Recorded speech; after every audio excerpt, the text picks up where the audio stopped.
Je vais partager la présentation. Hop, me confirmer que vous voyez bien tous et toutes mon écran. Je vais mettre en diaporama.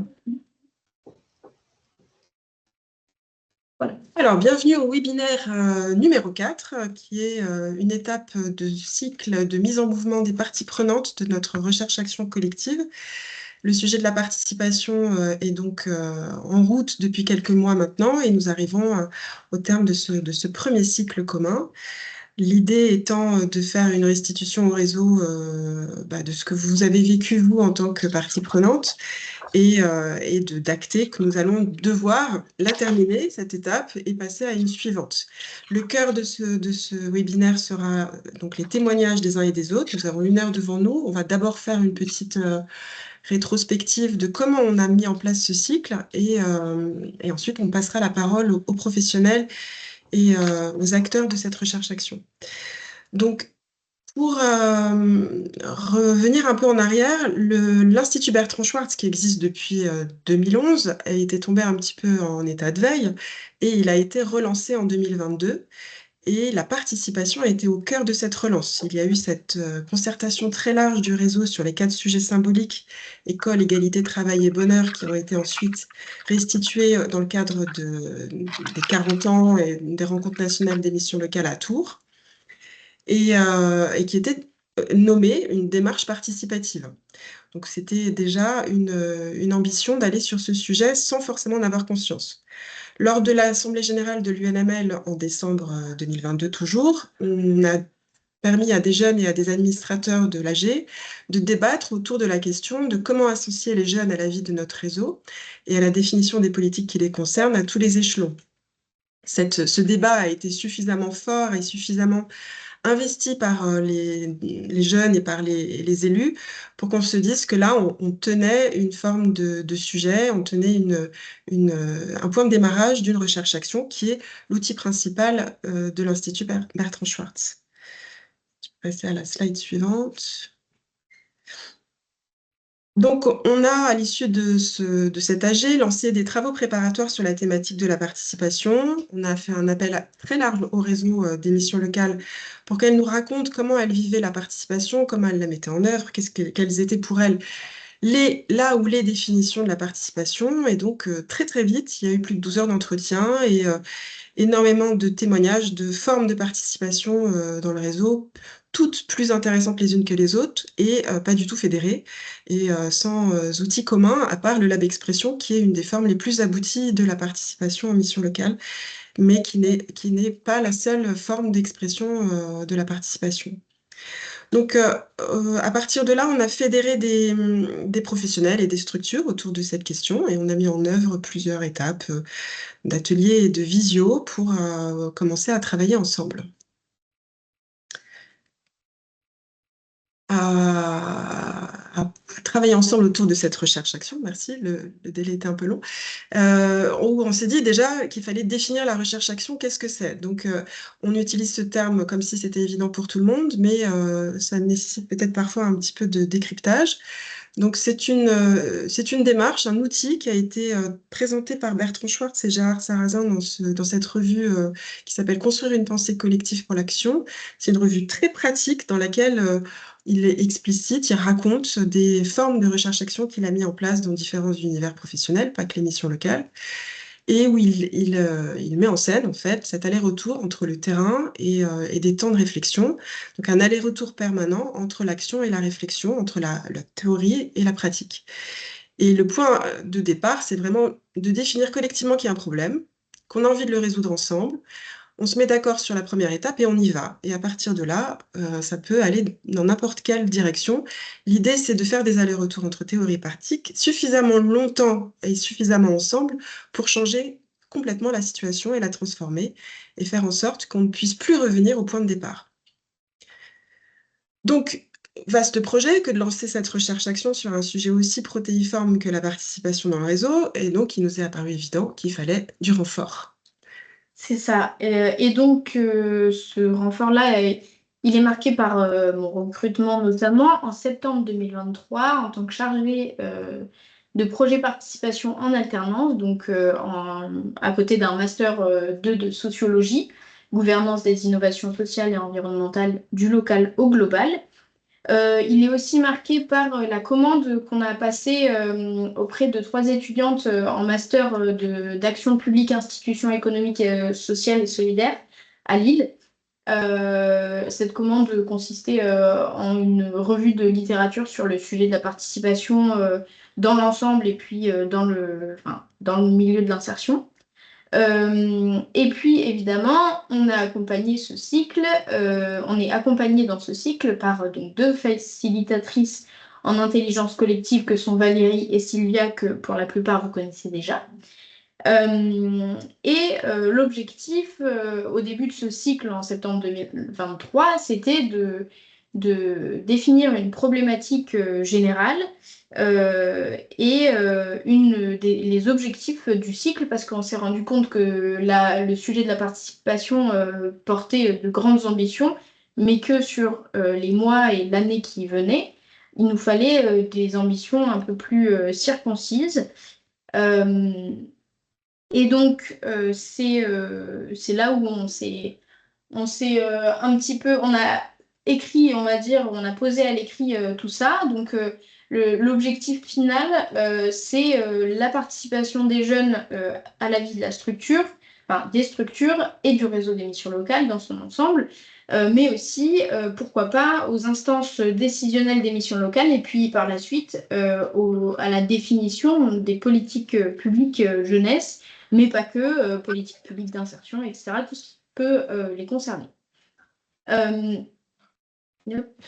et donc, pour problématiser ce cycle-là de façon un peu plus concise, on s'est demandé la participation des missions locales et en mission locale, quel partage des responsabilités, quelles échelles et quels enjeux. On a donc choisi dans cette formulation de multiplier, de mettre des missions locales et en mission locale pour mettre en avant le fait que les missions locales sont aussi actrices de cette participation-là. Euh, et puis, donc le défi à relever dans ce cycle, c'est de mettre en mouvement les parties prenantes qu'on a repérées pour cette participation, pour favoriser cette participation dans le réseau. Ces parties prenantes-là sont donc les jeunes, les professionnels et les élus de mission locale. Et ça peut être aussi les élus, un petit peu plus largement les élus locaux. Euh, et donc, en fait, ça assoit le fait que la participation s'ancre dans une relation. Et c'est pas seulement les jeunes qu'il faut mobiliser et mettre en mouvement là-dessus. Donc, comme on vous l'a dit, là, c'est un peu pour vous représenter ce qui s'est passé depuis les débuts de la recherche-action. On a parlé déjà de la consultation large auprès des jeunes et des professionnels du réseau. Par la suite, donc en novembre 2023, on a mis en place des groupes de travail pro, pardon, avec pour objectif de définir un petit peu la participation au sein du réseau, ses formes et comment outiller les pratiques pour pouvoir peut-être les mesurer et puis les évaluer par la suite. Euh, Dans le même temps, à partir de janvier-février et puis tout au long du semestre, on a fait des webinaires avec toujours la même trame. Donc, de quoi parlons-nous? Qu'est-ce que la participation? De qui parlons-nous? Qui participe et qui œuvre à cette participation? Et puis, le troisième, c'était sur ma mission locale, une association comme les autres, points d'interrogation, quid du projet associatif. Euh, on a aussi mis en place des groupes de travail élus à partir de mars 2024 en se posant la question de quelle marge de manœuvre de ces élus, quels changements pour eux aussi d'intégrer la participation et quels avantages potentiellement, et puis bien sûr quelles prochaines actions ils peuvent mettre en place pour favoriser tout ça. Dans le même temps, avec le GT Pro, on a continué à travailler en sous-groupe apprenant pour faciliter un petit peu les échanges. Et puis, on a travaillé sur la matrice de l'outil de mesure et la mise en place de défis de participation avec tout un outillage technique. Ensuite, donc le webinaire 4 qui est le bilan de ce cycle et non pas de la recherche-action. c'est celui d'aujourd'hui. Euh, Dans une semaine, nous participerons aux 8e rencontres européennes de la participation qui se déroule à Toulouse. L'année dernière, c'était à Rouen. Nous avions contribué à la controverse participation miroir grossissant des inégalités. On avait mené un débat entre des jeunes et des élus sur la parole comme existence dans le débat public. Et cette année, la thématique, c'est sur les transitions, au sens large, transition écologique, numérique, démocratique.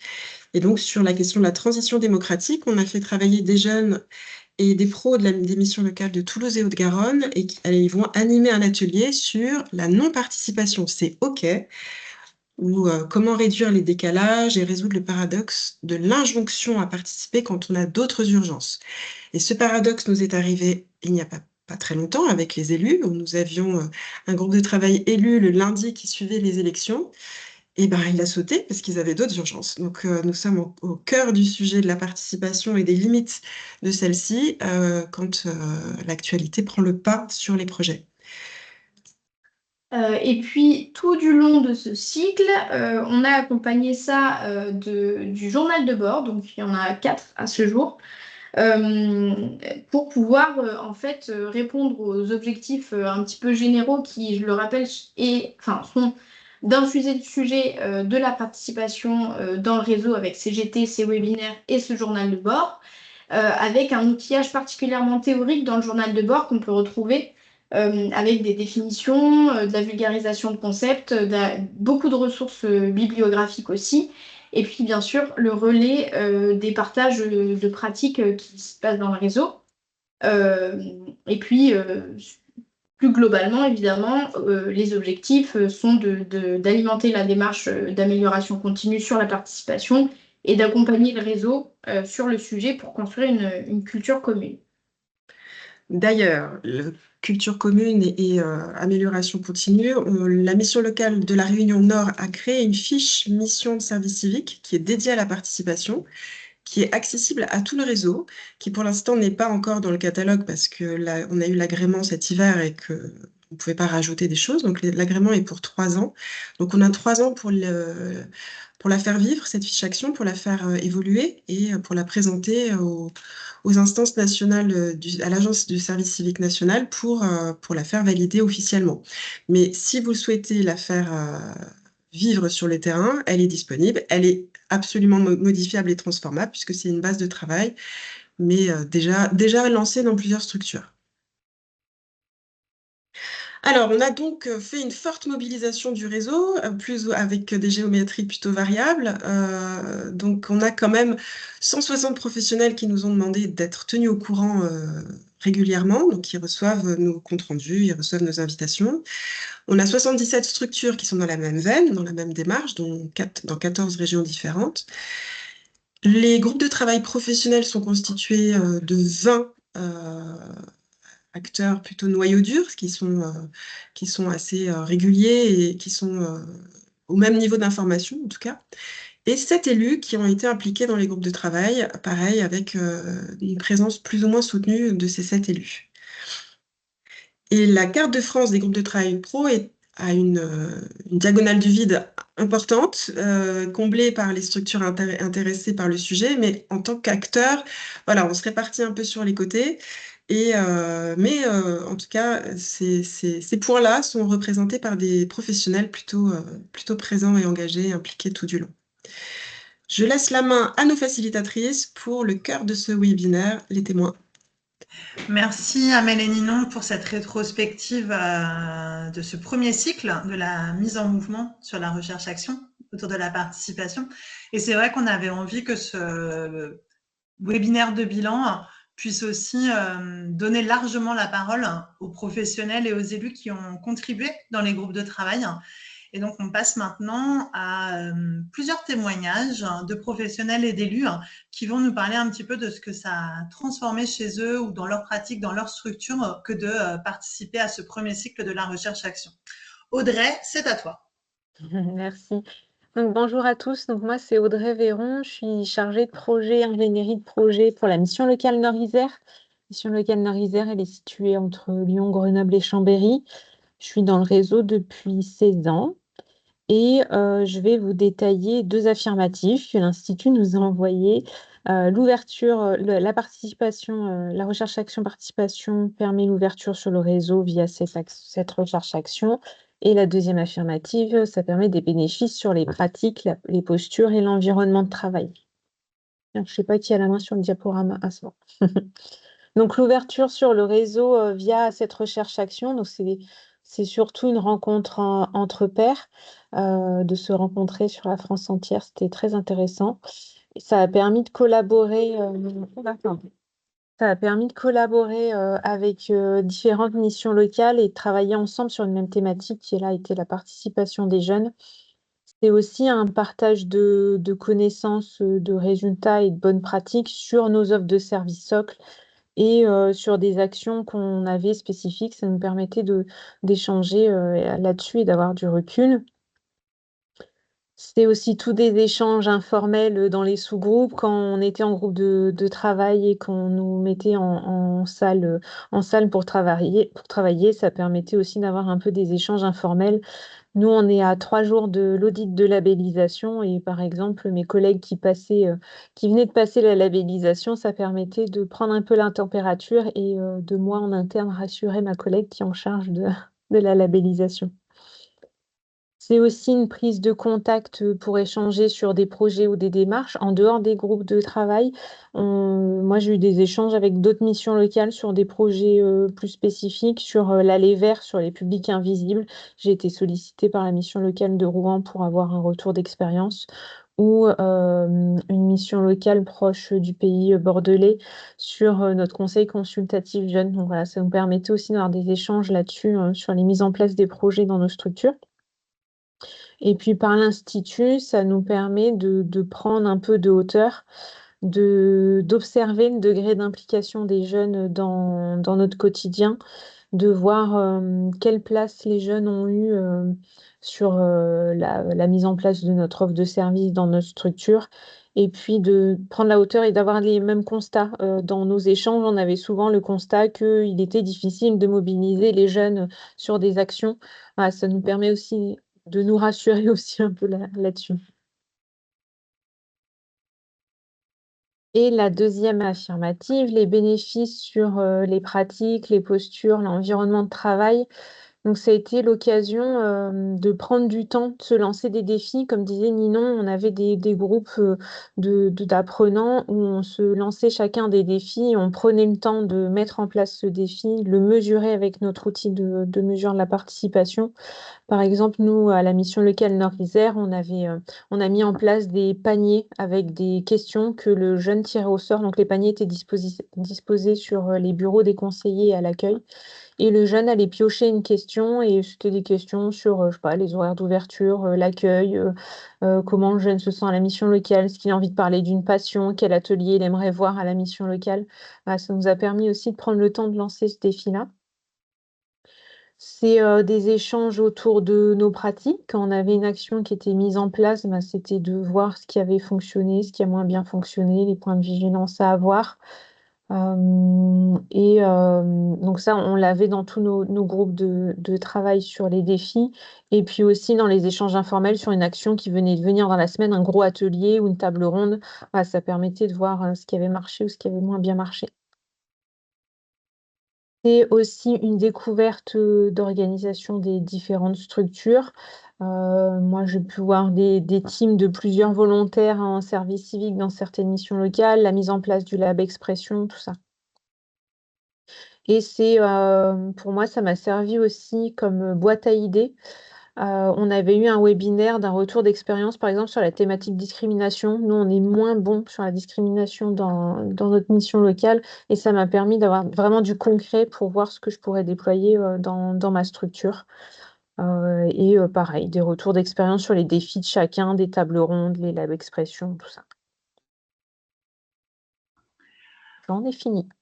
Merci Audrey pour ce premier partage autour des bénéfices de cette participation sur tes pratiques et sur ton environnement de travail et aussi en termes d'ouverture sur le réseau. Quentin, c'est à toi. Bonjour. Donc Quentin Warin, chargé de projet à la mission locale de Charleville-Mézières. Donc nous, on est dans les Ardennes. C'est le début de la diagonale du vide, en fait. Voilà, nous, on est en plein dedans. Euh, et donc moi, je vais vous présenter un peu qu'est-ce qui a changé. Qu'est-ce que la recherche-action a déjà changé en fait dans notre façon de faire à la mission locale. Je vais commencer par brièvement vous présenter un outil d'évaluation de la participation qui est en phase bêta. On en a un peu parlé tout à l'heure, hein, et qu'on a co-construit pendant ce cycle. Donc il s'agit d'une matrice dans laquelle on retrouve les différents types de participation qu'on a identifiés. On a défini des critères d'évaluation qui nous semblent indispensables pour permettre une participation sincère et la plus éthique possible, en évitant ce qu'on appelle la fausse participation qui peut être considérée comme de la manipulation ou de l'instrumentalisation. Je vais revenir après sur les types de participation qu'on a identifiés, mais vous pouvez voir les différents critères comme la confiance, l'écoute, la transparence ou la valorisation, par exemple. Chaque critère a 3 niveaux de graduation et on retrouve également des définitions qui permettent de mieux cerner les critères avant de les évaluer. Parce que ça peut être libre à l'interprétation aussi, donc voilà, il y a des définitions communes. Et donc pour ce qui est de nos pratiques à la mission locale, le fait de participer à cette recherche-action et de passer du temps sur la thématique de la participation des jeunes, ça nous a permis de nous approprier au fur et à mesure en fait les réflexions qui étaient portées, déjà sur le type de participation voulu pour chaque projet. Donc j'en parlais tout à l'heure, voilà, c'est quel type de participation est la plus pertinente en fonction des projets, des actions. Une participation consultative, une co-construction avec les jeunes, ou proposer aux jeunes d'être pilote d'un projet, euh, ou alors la non-participation. On en parlait un peu tout à l'heure aussi. Ça nous a semblé important de préciser la non-participation, car on peut avoir tendance à vouloir mettre de la participation un peu partout. Mais il faut qu'elle ait un sens, cette participation. Et la recherche-action nous a permis de dédramatiser en fait la non-participation. C'est OK dans certains cas de ne pas proposer aux jeunes de participer. Euh, et donc, lorsque c'est pertinent et qu'on souhaite faire participer les jeunes, ou alors que les jeunes proposent eux-mêmes de participer, ben, on se pose la question du type de participation. Le fait d'avoir des catégories de participation, ça nous permet tout de suite d'avoir un cadre en fait pour les projets ou les actions, sachant qu'on peut avoir plusieurs niveaux de participation dans un même projet. Mais du coup, on sait jusqu'où on peut aller et surtout à quoi faire attention en fonction du type de participation. Et donc, par exemple, là, un exemple qui est tout frais, ce qui date de vendredi, on a proposé aux jeunes, en fait, de co-construire l'animation de notre AG. Donc, pour ça, on a organisé plusieurs réunions entre des jeunes qui étaient intéressés et la direction, et moi-même, pour déjà donner du sens à tout ça. Donc, présenter le contexte de l'AG, on refait un point sur le statut de la mission locale, voilà, c'est quoi une association, comment ça fonctionne. Voilà, on donne du sens au projet, on fait comprendre les enjeux d'une AG, qu'est-ce qui est attendu lors d'une AG. Et du coup, on a pu co-construire vraiment avec des jeunes du coup qui étaient animateurs, animatrices. On a pu co-construire le contenu de l'AG. Donc qu'est-ce qu'on va y retrouver et comment on va le retrouver. Et en faisant vraiment attention à ce qui, elle, ait une vraie place dans la conception, que leurs idées, leurs remarques, leurs avis soient réellement pris en compte, et que ce soit une véritable co-construction. Et du coup, les jeunes ont proposé aussi d'avoir des témoignages d'autres jeunes pour certaines parties de l'AG. Donc là, dans cette action, on a de la co-construction d'animation, on a plus de la participation type consultative, ce qu'on propose aux jeunes de témoigner du coup. Euh, et vu que c'était vendredi et c'était la fête de la musique, il y a eu l'idée aussi de en fait, proposer à des jeunes de construire un concert après l'AG. Donc il y a 3 jeunes qui ont piloté du coup cette partie-là, qui ont fait un petit concert à la fin de l'AG avec enfin, voilà, des jeunes musiciens, certains plus avancés que d'autres. Il y en a qui veulent vraiment faire leur métier et ça leur a permis de se produire. Du coup, je l'ai pas écrit dans mon texte, mais il y en a un qui a eu un contrat suite à cette AG. Donc c'est top. Et donc voilà, donc là, dans la même action, en fait, on a 3 types de participation différentes, avec du coup plein de jeunes différents qui sont engagés à différents niveaux. Euh, donc voilà, et donc ouais, un truc important qui nous a été aussi, qu'on a compris aussi grâce à cette recherche action, c'est qu'il faut pas hiérarchiser les participations. On considère que pour chaque projet, action, il y a un type de participation qui est le plus pertinent et faut pas vouloir à tout prix faire des participations jeunes pilotes partout. Voilà, c'est quel type de participation est la plus pertinente, qu'est-ce qui va apporter le plus aux jeunes et le plus à la structure. Et, et voilà, donc pas de hiérarchie entre les participations, ça c'est quelque chose qu'on a appris et qui nous semble important. Et maintenant, le fait de classer les participations, c'est devenu vraiment un réflexe. À chaque fois qu'on a un projet avec des jeunes dans l'histoire, ben voilà, on se dit, OK, quel type de participation est la plus pertinente et du coup, à quoi il faut faire attention en fonction du type de participation. Et donc, voilà, ça fait évoluer de façon positive notre méthodologie. Super. Voilà pour moi. Merci beaucoup, Quentin, de ce témoignage sur l'outil que vous avez co-construit tout le long de ce cycle-là dans le groupe de travail professionnel qui permet de catégoriser les types de participation et non pas de les hiérarchiser comme tu l'indiquais. Hein. Et pour ce témoignage où, pour le coup, c'était un peu le jackpot, vous aviez tous les types de participation représentés dans l'organisation de vos trajets, quoi. Donc, c'est chouette aussi de voir que les outils, quand ils sont co-construits, hein, peuvent ensuite être complètement appropriés et infusés dans les pratiques quotidiennes de la mission locale. Alors, Daphné, c'est à toi. Ou à vous d'ailleurs, puisque vous êtes deux, je crois. Ouais, c'est ça. Bonjour à tous. Du coup, je suis Daphné Donzel, responsable de secteur à la mission locale rurale du Nord-Marnais. Et je suis accompagnée du coup aujourd'hui de Noé, qui a eu la chance de participer justement à l'un des groupes de travail et qui va s'exprimer juste après sur le webinaire. Moi, je tenais tout d'abord aussi à remercier du coup toute l'équipe de l'Institut Bertrand Schwartz pour tout ce travail autour du projet de la participation, parce qu'effectivement, on se rend compte que c'est quelque chose de très très important dans le réseau des missions locales. Moi, du coup, sur ce webinaire, je vais surtout accentuer sur le bénéfice et aussi les freins, et après, du coup, la parole de Noé sur la participation. Du coup, au niveau des bénéfices, effectivement, nous, on a répondu présent presque de suite quand il y a eu l'appel à mobilisation, parce qu'on trouvait ça très intéressant de pouvoir être entendu en tant que mission locale, surtout qu'on est une petite mission locale, donc c'était vraiment l'opportunité pour nous de pouvoir nous exprimer au sein du réseau. Donc, ça a développé, comme c'est écrit, une appartenance plus forte au réseau des missions locales. Pendant tout le projet et les groupes de travail qu'on a fait du coup avec l'Institut Bertrand Schwartz, nous on avait comme défi de créer du coup le Conseil des jeunes. Ça a été le projet qu'on a mis en place depuis bientôt 1 an de collecte et de participation en fait des jeunes dans notre structure. Du coup, on a inauguré notre premier Conseil des jeunes en 2023, on l'a refait en 2024.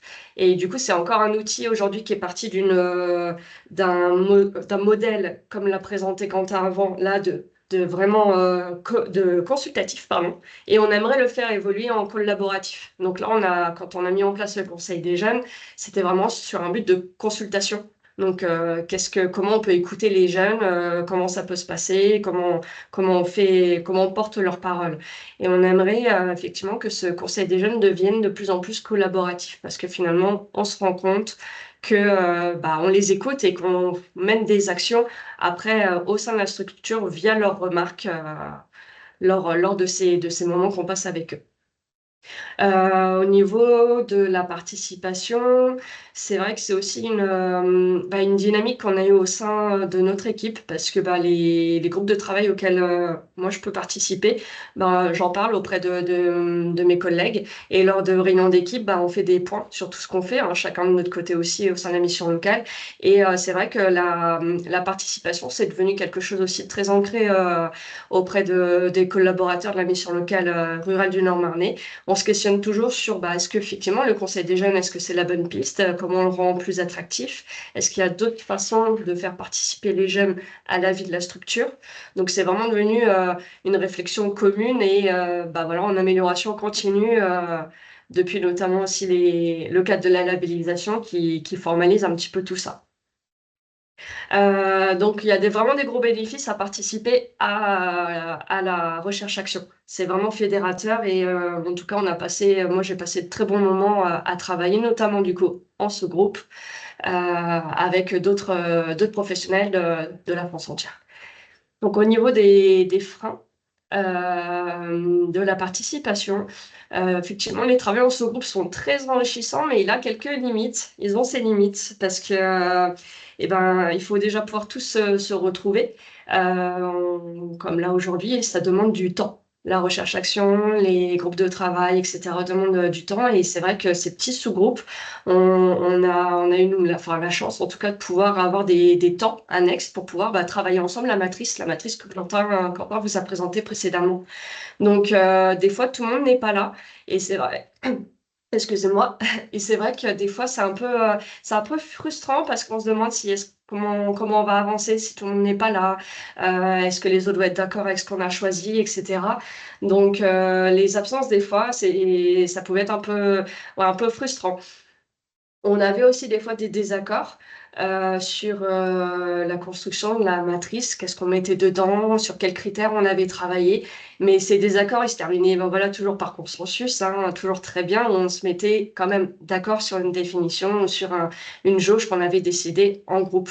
Donc c'était assez intéressant de voir en fait aussi comment d'autres acteurs, les autres professionnels pensent à un élément, par exemple la confiance en critères sur la matrice. Qu'est-ce que c'est la confiance pour nous? Qu'est-ce que c'est la confiance pour les autres? Et comment on va la graduer ensemble, en fait. Voilà. Pour moi, au niveau des limites. Et puis, je vais donner la parole à Noé, qui va nous faire un petit retour d'expérience sur sa participation au groupe de travail. Du coup, oui, moi je m'appelle Noé, je suis inscrit à la mission locale depuis bientôt 2 ans et il faut savoir aussi que l'année dernière j'ai eu la chance d'être service civique au sein de la mission locale rurale du Nord-Marnais. Donc j'ai vu un petit peu l'envers du décor, enfin les deux côtés, aussi bien la position de jeune que la position au sein de la mission locale. Et là, il y a quelques mois, du coup, j'avais participé à un groupe de travail avec Daphné également et une élue pour tout ce qui était la participation des jeunes, donc comment les jeunes voyaient les élus et les conseillers, les professionnels de mission locale, pour qu'un peu chacun donne l'avis des autres parties, en fait. Du coup, j'avais pu beaucoup m'exprimer, et c'est un point positif à la mission locale, c'est qu'on est vraiment beaucoup entendu, en fait. Il y a beaucoup d'aspects qui sont mis en valeur sur la vie des jeunes. Comme disait Daphné, du coup, il y a eu le Conseil des jeunes qui a été créé dans notre mission locale, qui regroupe plusieurs jeunes pour avoir leur avis sur certains aspects. On a d'autres systèmes, comme par exemple à la fin de chaque atelier, on a une feuille pour donner un retour. Et c'est vraiment beaucoup l'avis des jeunes qui est mis en avant, qu'on est beaucoup écouté en fait, et c'est un point qui est vachement positif. Ayant travaillé, du coup, je sais que j'avais l'avis d'un jeune, mais tout le monde, comment dire, en fait, en tant qu'adulte, on ne voit pas forcément les besoins des jeunes, ce qu'ils recherchent au sein de la mission locale. Et j'avais pu faire l'intermédiaire en fait entre les jeunes et les professionnels des missions locales. Alors, ça avait été intéressant sur ce groupe de travail-là, justement, où Noé avait participé. Je ne sais plus c'était lequel, mais effectivement, où il fallait donner le point de vue jeune vis-à-vis d'un professionnel, vis-à-vis d'un élu. Et après, les professionnels faisaient l'inverse. Leur point de vue, eux, sur les jeunes, sur les élus. Et c'est vrai que Noé avait donné son point de vue jeune et c'était assez intéressant, un groupe de travail, d'avoir son retour sur cette participation. C'est ça, ouais, on nous propose vraiment beaucoup de choses pour être entendu, pour faire valoir notre avis, et c'est ce que je trouve très intéressant. Ouais. Merci beaucoup à tous les deux, Noé et Daphné, pour ce témoignage à deux voix sur les bénéfices et aussi les limites de l'implication forte dans ce type de projet, hein, les limites de temps, de disponibilité, hein, et les limites de travailler en groupe quand on n'est pas toujours d'accord. Hein. C'est ça. Et puis, c'était chouette d'avoir aussi ce retour d'expérience de Noé sur sa contribution en tant que jeune et en tant qu'ancienne personne de l'équipe de la mission locale. La double perspective est toujours chouette. Et effectivement, l'atelier sur les représentations qu'on a les uns sur les autres, hein, c'était du coup particulièrement constructif que tu sois présent à ce moment-là. Merci à vous deux. Marie-André, c'est à toi. Et il faut que tu rallumes ton micro. Excusez-moi. Oui, bonjour à vous tous et à vous toutes. Donc, je suis Marie-André Moulia. Ça fait 28 ans que je travaille à la mission locale Pays Basque et je suis coordonnatrice de formation et accompagnement et puis chargée aussi de labellisation. Donc, c'est vrai que le réseau des missions locales, je vais dire, dans sa généralité, est un réseau qui existe maintenant depuis plus de 40 ans. Et aujourd'hui, il a fait ses preuves en matière d'accompagnement, d'outils d'accueil et d'accompagnement en direction de la jeunesse. Et c'est vrai qu'aujourd'hui, je pense qu'il est un élément incontournable pour, je pense, nos élus comme outil pour parler de la jeunesse. Mais qui sommes-nous aujourd'hui, les missions locales, pour parler de la jeunesse? Et c'est vrai qu'aujourd'hui, quand on a appris que l'Institut Bertrand Schwartz et la mission locale Pays Basque tient à remercier dans l'Institut pour avoir lancé cette recherche-action et qui permet aujourd'hui non seulement à tous les acteurs, tous les salariés, tous les professionnels des missions locales, de pouvoir se professionnaliser, de pouvoir aussi mener une réflexion collective, je dirais, sur cette participation, cette mobilisation des jeunes. Donc, il est vrai qu'aujourd'hui, bien sûr qu'on sait parler des jeunes que nous accueillons, mais on se rend compte aussi qu'on n'a jamais eu autant d'offres de services et d'outils en direction des jeunes. Et on se rend compte aussi bien des fois que certains outils et certaines offres de services sont un peu obsolètes ou alors sont peut-être des fois à côté. Ça peut concerner une certaine catégorie de jeunes, mais ça ne les concerne pas tous. Donc, il est vrai que de plus en plus, on sait que le réseau de missions locales est un laboratoire aussi d'innovation et que chacun de la place où il se trouve sur les territoires va travailler avec ses spécificités, va travailler avec les différents acteurs. Mais encore une fois, il est vrai que la mobilisation des jeunes passe aussi par savoir aujourd'hui qu'est-ce qu'ils veulent et quelles sont leurs demandes. Donc, pour être au plus près de cet objectif, c'est vrai que ce travail qui a été mené avec les participants, vous avez bien pu voir la cartographie qui était représentée, il est important pour que cela ait plus de force et plus de foi, qu'on puisse travailler vraiment en réseau.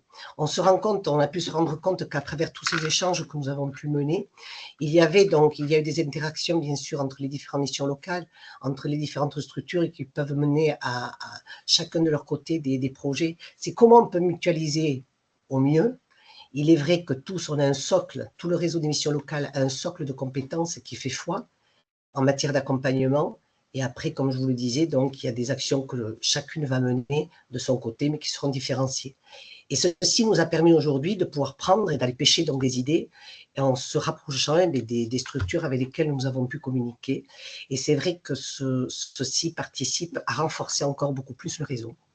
J'aurais envie de dire, c'est vrai qu'aujourd'hui, on est à la strate, donc là, on est avec l'Institut Bertrand Schwartz, Paris, donc nous, Pays Basque, on est vraiment au sud, à la limite frontalière, donc, et puis le réseau des missions locales à qui on participait, on était un peu tous éclatés.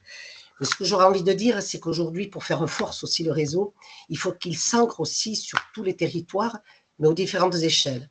Et pour cela aussi, il est important que non seulement les élus prennent en considération donc cet outil, qui est un outil en direction de leur politique aussi, mais aussi que le réseau des missions locales au niveau départemental, au niveau aussi régional, qui les constitue avec les ARML, puisse aussi œuvrer dans ce sens-là, afin qu'on puisse porter une vraie parole en direction de la jeunesse d'aujourd'hui, parce que c'est notre avenir de demain. Voilà ce que j'aurais envie de dire.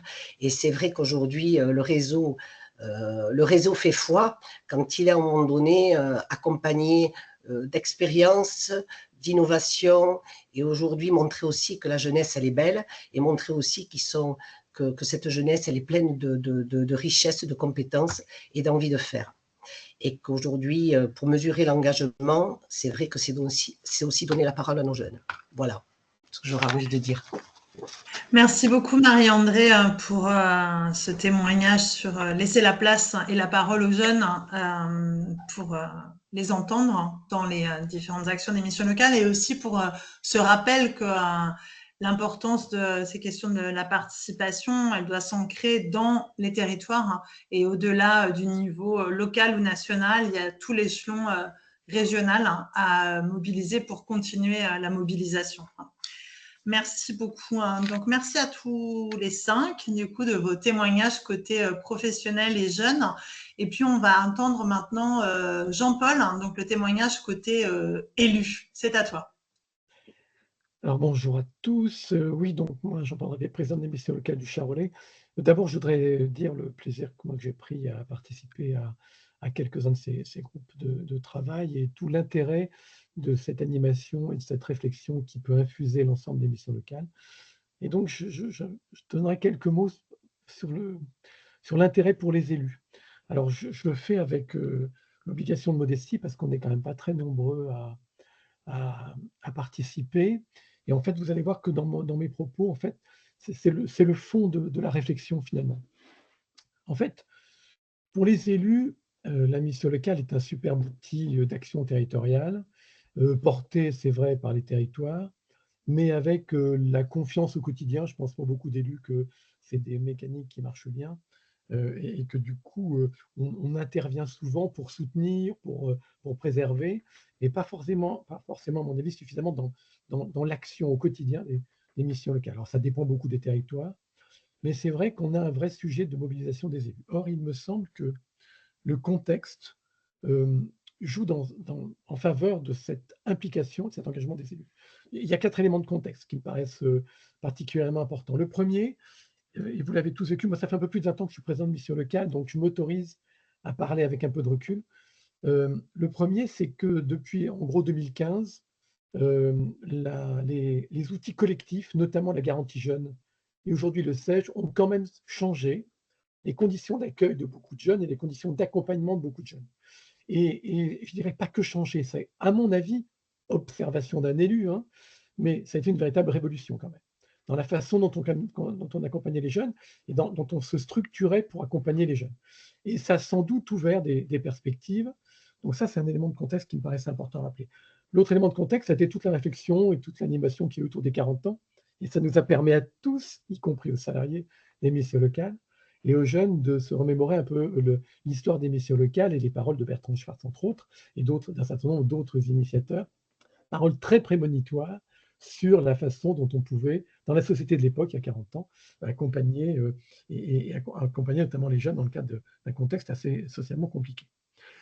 Le troisième élément de contexte, c'est quand même récemment la loi sur le plein emploi, qui a montré, je vais vous expliquer pourquoi j'en parle, qui a montré que, alors qu'il y a 40 ans, on inventait un modèle de décentralisation qui donnait de la place au territoire et qui faisait que sur les missions régaliennes d'accompagnement des jeunes, d'une politique jeunesse, on faisait confiance aux élus pour les mettre en œuvre avec un outil d'une agilité extraordinaire qui est l'outil associatif.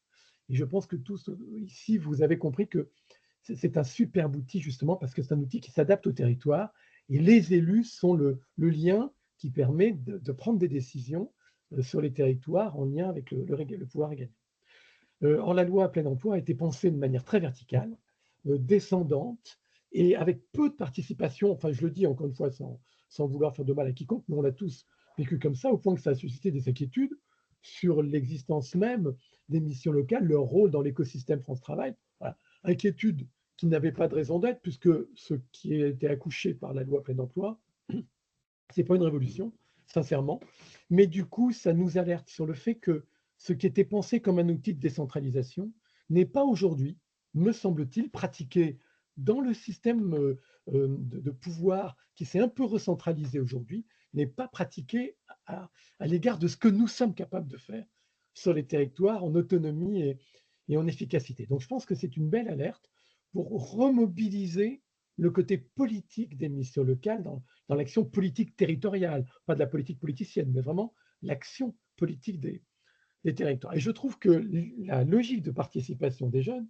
ça tombe à point nommé. Et que dire du contexte actuel de flottement et d'incertitude politique qui fait qu'on voit bien qu'il y a une coupure de plus en plus forte entre les décisions et les décideurs et le vécu et le ressenti des gens sur le terrain. Et je pense que la participation des jeunes, c'est un formidable moyen d'inciter les élus à se pencher sur la démocratie locale et sur tout ce qu'on peut préparer pour demain, pour la République réconciliée de demain, qu'il faut arriver à reconstruire quand même un petit peu, pour faire en sorte que les élus s'y impliquent et comprennent que les jeunes, c'est un public particulièrement intéressant, parce que c'est ceux qui portent la construction de la France de demain, et il faut leur donner la foi dans la République, dans les valeurs de la République, et dans l'engagement républicain. Donc je trouve que cette recherche-action, c'est l'occasion justement de se dire que c'est l'occasion d'amener les élus à s'intéresser à l'action, et pas seulement au travail des élus, d'organisation territoriale et de suggestion et de défense des outils missions locales, mais vraiment les amener à s'y impliquer. Et c'est l'occasion aussi d'inventer des formes de démocratie locale. Je ne parle pas de démocratie participative parce qu'on va revenir sur les dangers un petit peu de la réflexion de participation, c'est-à-dire qu'on n'est pas dans une logique clientéliste ou d'intérêt immédiat par rapport aux élections à venir. On est vraiment dans une réflexion de fond sur comment on incite à la participation des citoyens dans une société où chaque citoyen doit se sentir non pas simplement acteur pour choisir ses représentants, mais bien acteur de l'action publique pour s'engager dans l'action publique. Pour ça, il faut qu'il soit écouté, il faut qu'il y ait de la confiance, il faut qu'il y ait de la relation. Donc, une des premières choses que j'ai vues, moi, essentielles, c'est que dans les premières actions qu'on peut faire dans la participation, c'est de rapprocher les élus et les jeunes. Je pense que l'émission locale, c'est le meilleur endroit, puisque les élus, ils y sont présents. Et maintenant, ils peuvent côtoyer des jeunes, parce que les jeunes, ils sont aussi très présents, beaucoup plus qu'avant.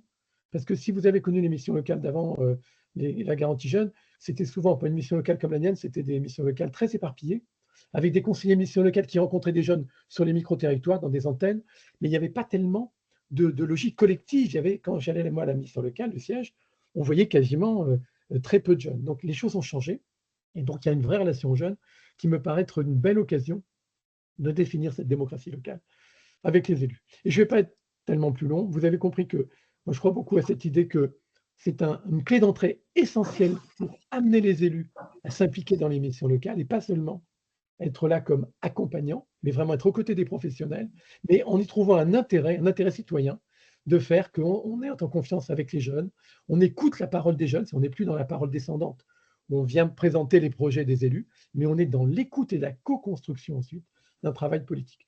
Donc voilà, et comme on est dans le réseau, à beaucoup se poser la question de savoir comment réimpliquer les élus dans le réseau, à l'échelle départementale maintenant, parce qu'il va y avoir des comités pour l'emploi départementaux, à l'échelle régionale avec les ARML, et à l'échelle nationale.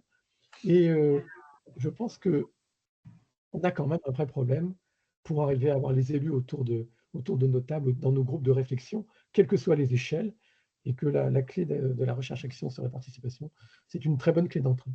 Donc, moi, je me ferai le porte-parole de ça, en allant régulièrement aux assemblées générales de l'UNML, en allant régulièrement participer à mon association régionale, donc mon ARML Bourgogne-Franche-Comté. En tout cas, je me ferai l'avocat de la qualité du travail de réflexion que vous nous avez proposé et de l'intérêt qu'il y a à convaincre les élus d'y venir, parce qu'on a tout intérêt d'être aux côtés des jeunes dans cette réflexion de démocratie locale et de participation citoyenne.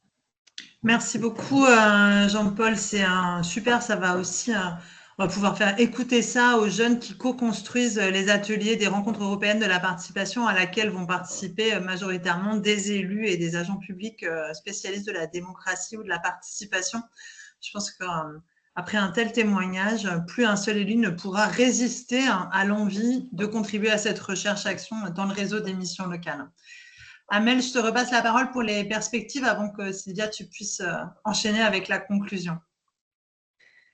Oui, alors je veux bien, on avait dit que c'était Ninon, mais je peux faire la première ligne, tu fais les autres.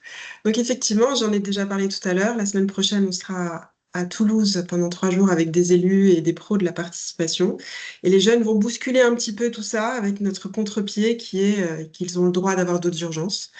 Donc, on vous fera un retour, bien sûr, sur comment ça s'est passé et qu'est-ce qui a été produit à cette occasion. Oui, tout à fait.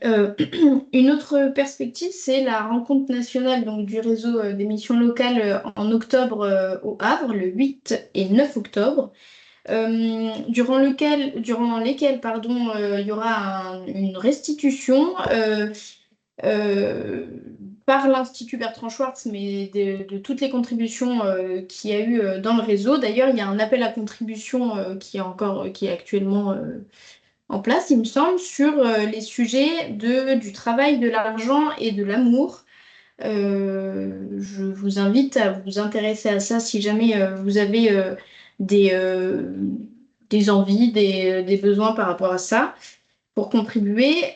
Et puis, autre perspective, la poursuite de la recherche-action, évidemment, à la rentrée 2024, bon, pendant l'été aussi, mais on conclura tout ce que vous avez vu sur la matrice notamment. À la rentrée 2024, il y aura test de l'outil de mesure dans sa première version accessible numériquement, on va dire. La production, évidemment, et la mutualisation de fiches actions avec nos... Alors, je crois qu'on ne voit plus mon écran. Si, si, on le voit. Bon, moi je suis hors connexion, mais on doit m'entendre quand même. Oui. Pardon, j'en étais où? La production et la mutualisation de fiches actions. Oui, c'est ça. Donc, avec nos professionnels du GT Pro notamment, mais pas seulement, bien sûr, c'est ouvert à tous et toutes pour un petit peu essayer de mutualiser ce qui est fait dans le réseau sur les différents projets qui sous-tendent une démarche participative. Et puis enfin, évidemment, il y a toujours la possibilité pour tout le monde d'intégrer un sous-groupe apprenant, les sous-groupes apprenants dont on a parlé et qu'on va maintenir, pour pouvoir échanger, partager des problématiques, des projets, et puis aussi pouvoir s'inspirer des autres. Donc, sur le cycle suivant, qui démarrera à l'issue des rencontres nationales des missions locales, on n'a pas encore la problématique, parce qu'il faut qu'on avance encore un peu. Mais on a fait appel au groupe de travail des pros et on va faire appel au groupe de travail des élus pour poser leurs attentes, leurs aspirations. Et on reviendra vers vous dès qu'on y verra plus clair. Mais toute fiche action en cours de construction, enfin toute action, tout défi, toute démarche de participation sont les bienvenus en restitution pour que nous, on puisse les mutualiser et en faire des documents non pas modèles, mais inspirants. Et puis aussi tout questionnement, enfin c'est aussi pour ça que l'Institut est là, tout questionnement sur quel que soit le projet, on essaiera soit de vous outiller par nos propres moyens théoriques, on va dire, soit de vous renvoyer vers des personnes du réseau qui ont l'expérience là-dedans. On est bien sur les perspectives. Est-ce qu'on voit mon écran encore? Non. Alors attendez. On a perdu la connexion de Ninon. Ouais. Est-ce que tu peux me partager, s'il te plaît? Oui. Je ne suis pas connectée. Donc là, on te repasse la main, Valérie, sur la question de la fin. Oui. Donc, c'est moi qui vais prendre la main pour finir ce temps. Peut-être tout d'abord, on remercie chacun et aujourd'hui pour vos témoignages qui sont un exemple de votre participation qui, elle, justement, était exemplaire pour aussi bien le pro que l'élu qui a témoigné aujourd'hui. Et donc, moi et Valérie aussi, nous tenons à vous remercier. Nous, à notre humble niveau, notre participation, on a fait avec plaisir et cette coopération avec Ninon et Amel, pareil, a été pour nous toujours une source d'inspiration. Et je pense que nous-mêmes, nous sommes sortis changés. Donc, il y a un changement qui s'opérait, je pense, à chacun d'entre nous.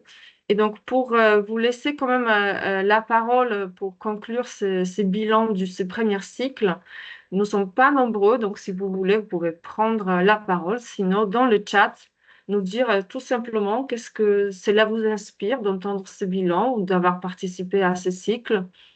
Ou alors, une autre question peut-être, qu'est-ce qui vous donne envie maintenant, à la rentrée ou dès aujourd'hui, de faire dans votre mission locale? N'hésitez pas à nous dire ça ou à l'oral ou par écrit pour qu'on puisse se quitter avec vos paroles à vous. Alors, est-ce qu'il y a quelque chose qui vous inspire ou vous donne envie pour la suite?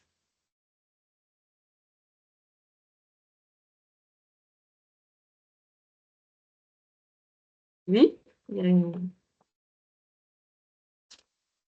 juste le micro, Marie-André.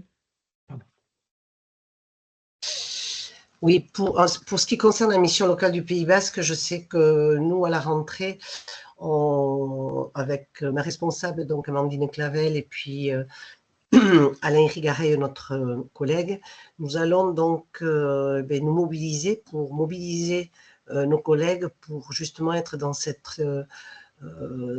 ça colle avec notre projet associatif de renforcer la mobilisation des jeunes. Et pour renforcer la mobilisation des jeunes, il est important qu'aujourd'hui, on rentre dans un process de mobilisation et de partie prenante de chacun des professionnels que nous sommes. Donc aujourd'hui, c'est entamer ça, même si nous, aujourd'hui, on a quand même initié un certain nombre de démarches, hein, puisqu'il y a un mois de ça,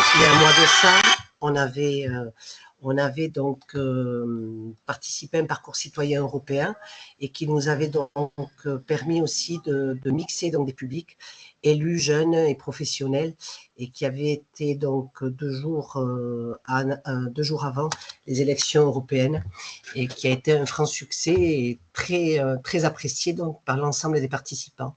Donc c'est vrai qu'aujourd'hui, la mobilisation des jeunes reste vraiment un pari, mais un gage aussi de réussite, pour qu'à un moment donné, on puisse évoluer aussi en même temps que notre jeunesse. Voilà ce que j'aurais envie de dire.